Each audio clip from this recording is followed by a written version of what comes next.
Good morning, everyone. My name is Adam Flores. I'm a Deputy District Attorney with the Santa Clara County District Attorney's Office. The District Attorney's Office is taking the lead in having the Family Assistance Center available for all victims of the Gilroy Garlic Festival shooting. We are working with our partners with the FBI Victim Services Division, Santa Clara County Behavioral Health Services, Red Cross, the City of Gilroy, and also the Santa Clara County Library, just to name a few. We have services available for all the victims, whether you saw the shooter or did not, whether you were on scene or whether you had a very close loved one that was on scene. We have mental health services available for you. We have victim advocates that can help you through this very difficult time. We also have victim advocates that would help out vendors that perhaps are in a situation where they have lost wages. We have help for you, and we are going to be open today, Tuesday through Friday, from 11 a.m. until 7 p.m. We're going to be here in Gilroy at the Wheeler Community Center and the Gilroy Library. Victims who also left behind personal property, victims who left behind their vehicles, they can come here to the Family Assistance Center to be reunited with their personal property and also with their vehicles. So again, we welcome all victims in this time when they need help, and we are going to continue to be here as long as that's needed. So again, to recap, Tuesday through Friday, 11 a.m. to 7 p.m. Thank you. Good morning, everybody. So I'm getting more information that's coming forth on this case that we're able to release. We want to be as transparent as we can with that information, but of course it's an active investigation, so I have to be careful what I release and when I release it. But I have quite a bit of additional information, more details that I can release to you today. One of the questions we've gotten from a number of sources is how many rounds were fired, and we've been able to determine that. The suspect fired approximately 39 rounds during the course of this event.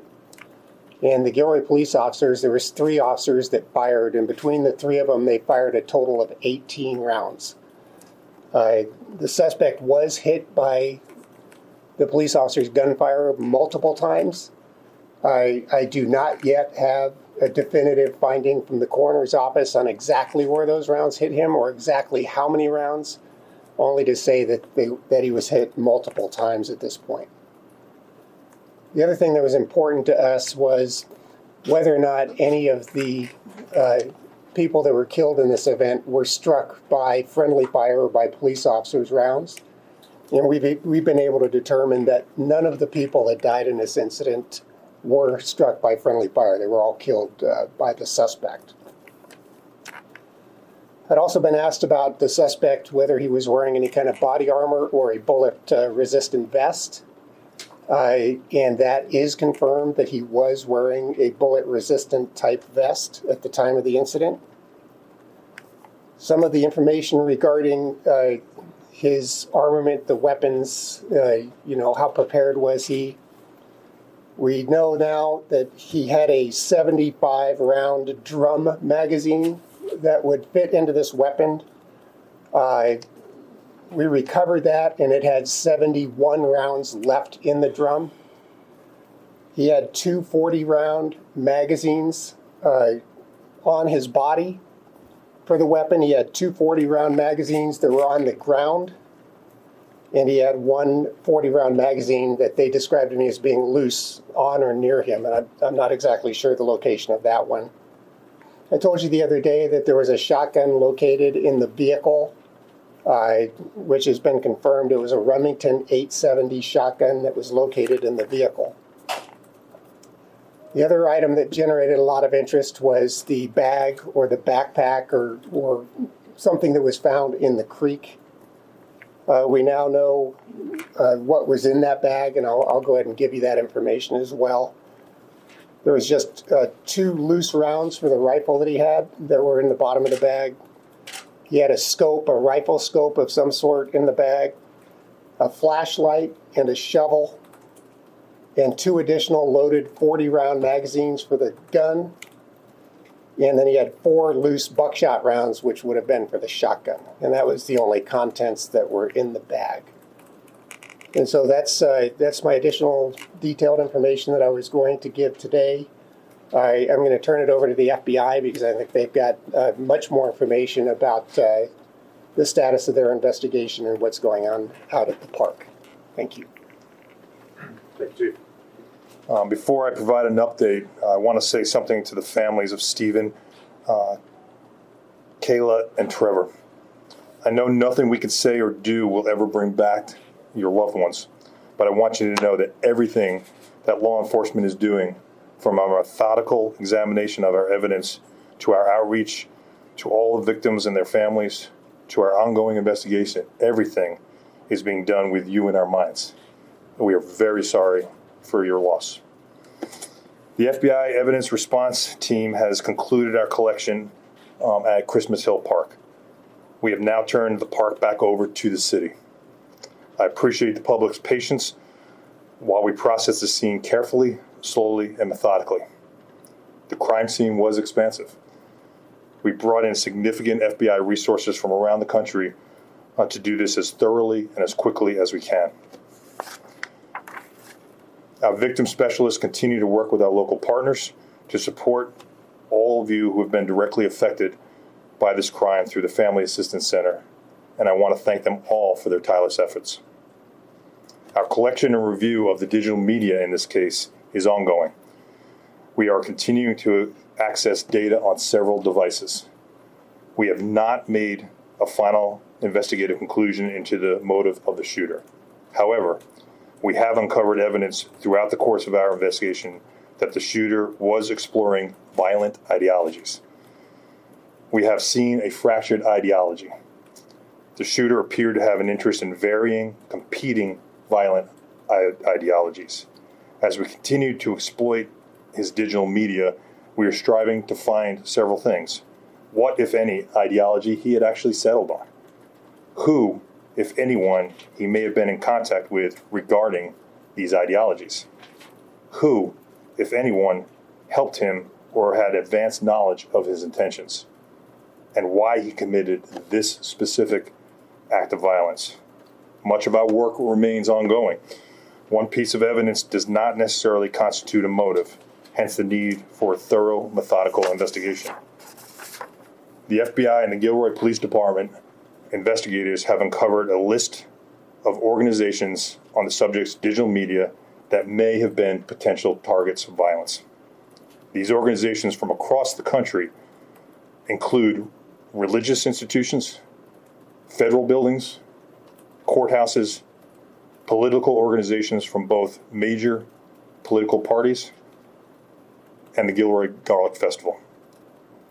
Even though the threat appears to have been mitigated by the subject's death, the FBI has a responsibility to notify individuals and organizations of potential threats or acts of violence. We are in the process of notifying those groups. However, we will not be releasing or confirming the names of any specific organizations at this time out of respect for their privacy and their safety. Due to the discovery of the target list, as well as other information we have encountered in this investigation, the FBI has opened a full domestic terrorism investigation into this mass shooting. I understand that several people have questions as to why we did not open this investigation sooner. And I want to provide some additional information on how this process works. An act of violence alone, even a large scale and horrifying as it may seem, does not necessarily give us the legal authority to open a federal terrorism investigation. A federal domestic terrorism case requires several things. It requires the existence of a potential federal violation. It requires the unlawful use of force or violence or the threat of force or violence. And, most importantly, the existence of ideological motivation. Having a belief system and also committing an act of violence does not necessarily make that an act of terrorism, nor does it give a clear motive. We have to determine that individual's ideology caused them to commit the act of violence in furtherance of their political and social goals. We are still working to determine the motive for this crime. However, due to the information we have found thus far, the FBI has opened this full domestic terrorism investigation. It is critically important for us to ensure there is no ongoing threat to any community. This case is ongoing, so we cannot provide detailed information into our investigative activities at this time. It is absolutely important that we do this the right way. Finally, I want to thank the public for your patience as we continue to conduct this investigation carefully and methodically and appropriately under our legal authorities. Thank you to all the organizations that have stepped up to help this community as the grieving continues and the healing process now begins. Gilroy Strong is not just a t-shirt. It is who you are. This community has been incredible. We have been embedded here for several days now, and we've seen firsthand how all of you have come together to support one another and the police departments. And I want to thank you all.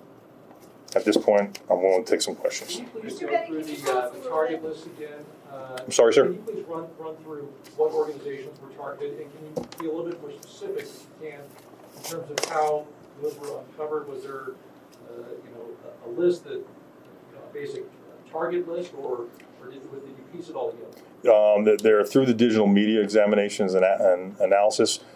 We find what we believe are targets of interest of this individual. And as I said, they are religious, they are government, they are political parties, both sides of the house. So again, it's a fractured interest in targets. There was nothing that was all one side or the other. If I could follow up, was there like did we get to the point where there was like a specific courthouse, a specific church, things of that nature? Yes, ma'am. Were there any specific individuals named in the target list or what you discovered? No specific names. Was he a white nationalist ideology? With the investigation, have you uncovered any link, or can you officially rule out any link between the incidents that occurred over the weekend? I'm not prepared to talk about those other ones, so I just don't have that information. The violent ideologies that you mentioned, is white nationalism part of that? We're still exploring those right now, so we're not ready to make that determination yet. Rule it out? Cannot rule it out. During the investigation last week, have you uncovered any evidence that he had any support from anyone, logistics or any encouragement? No. Have you been talking with his family? Have you been able to get in touch with his brother at all during this investigation? We have been in contact with the family. Are you ruling out the Instagram account? Have you been able to rule that out? We are still exploring that piece of the investigation. It's an ongoing investigation, so I can't speak to that right now, sir. Just to follow up, was there a manifesto left behind? Do we have any indication of that? There is no manifesto. I know you say you can't go into specifics of the targets, but you mentioned both political parties. How about in terms of religions? Were there multiple religions, or was it one religious ideology? I don't have that information in front of me right now. I know there were religious affiliated groups. Was there any reason to believe that he was inspired by other mass shootings in the past? No. Are you at least able to narrow it down, these institutions? Are these all based here in the Santa Clara County area, or they were throughout the state? They're nationwide. Is there a timeline for any of these targets to be hit besides the Gilroy Garlic Festival, which has a specific date? There's no timeline. Is there any indication that he targeted something, a smaller group, or vandalized something prior to this incident? No. You know where his weapons came from? I believe the chief said that they've been purchased legally in Nevada. All of it? Oh, the Yeah, it's shotgun and Including the rounds? I'm not sure of the ammunition yet. that I don't know. We don't know that yet. Is his family being helpful? We can't talk about who we're talking with right now, but we have had multiple interviews with many people in the area. Are they surprised? I don't have that information. Can you tell us what's next? So you're releasing Christmas Hill Park. Does that mean the community can go back in there? And also, what are the next steps for the FBI? How many agents are going to remain in this area? Sure, we're committed here until the job is done. We are going to release that back, and we have turned it over. Our evidence collection, as I said, is complete. However, we are still working with victim services to get the vendors to get the rest of their belongings out of the park. We anticipate that to take another day. But there's no more evidence collection. Our evidence response teams have now pivoted and have been reassigned to other investigative priorities in the United States. How much is the likelihood that you will come up with no motive at the end of it? That is always a possibility. This is in some cases that an individual we may never see that, or may never be able to determine if there was an ideology or not. So that is a real possibility. Sir. To clarify, where was his place of residence when he purchased the shotgun and rifle? I don't have that information. So we'll have to figure that out. Is there any evidence that he was inspired by any specific people or organizations? The investigation is ongoing right now, and I'm going to hold that right now. Is there any event in his life history that turned him to these ideologies? Anything you've discovered? We haven't seen anything like that yet. Out of the list of locations, did he physically visit any of them? I'm sorry, say that again? Out of the list of locations, did he physically visit any of them? We're following up on that right now. We've learned a lot in a very short time about the suspects in Dayton and El Paso. Why is that not the case here? Right now, I'm not prepared to talk about those on there. This is our, the FBI provided police assistance, technical assistance to the Gilroy Police Department. As I said before, you need several things in order for this to become a federal investigation, and that includes not just an ideology, but the threat of violence, and there has to be an underlying federal crime as well. All right. Now, because the suspect is deceased, and you open a federal investigation, what transpires? What do you do, with this domestic terrorism investigation? What happens? Sure. This now becomes part of the FBI San Francisco's portfolio. We assign it to a particular squad and group of individuals, and they now have the legal authorities to send out subpoenas and search warrants. Under the police assistance one, we were unable to do that until we have a full predicated FBI investigation open. Now that is open, we can start cutting the leads across the country to further investigate this, and Gilroy can get back to being the great department that they are. But you're looking for other suspects, other associates you may have had? We are looking for wherever the evidence takes us. But you say the ideologies. Can you explore as to looking into the motive, at the same time saying he was exploring violent ideologies? Can you expand on that? No. Sorry. Was the firearm, ammunition, or magazine illegal to own? Under California, I'm federal, so under California law, I can tell you that. I think I'm going to end there. Scott, I have one for the chief. None of the fatal victims were struck by friendly fire. Was anyone wounded potentially by friendly fire? Not that we know of. Again, there's so many people and so much evidence that I can't say definitively until the coroner's office and other investigative elements tell us what they uncover. But at this point, there's no indication that anyone was struck with friendly fire. And how many times did your officers strike him with gunfire? I don't have that definitive answer yet. Again, that comes out of the coroner's office, and they will release that report when they're ready, and they're not ready to do that yet. Chief, just curious what you make of the FBI's announcement in terms of the target list. Well, I think, I can't say enough about the FBI and the cooperation and the resources that they've dedicated to the city of Gilroy. This is a very large event, certainly beyond the capabilities of our department to handle on their own. And I think as the leads take us in this direction, to have their involvement is a very positive thing. Chief, do you have any comments as far as the shootings after the Gilroy Garlic Festival shooting in both El Paso and in Ohio? Well, having lived through this, I can only know what they're going through. And, it's very sad that we have people that do these kinds of things.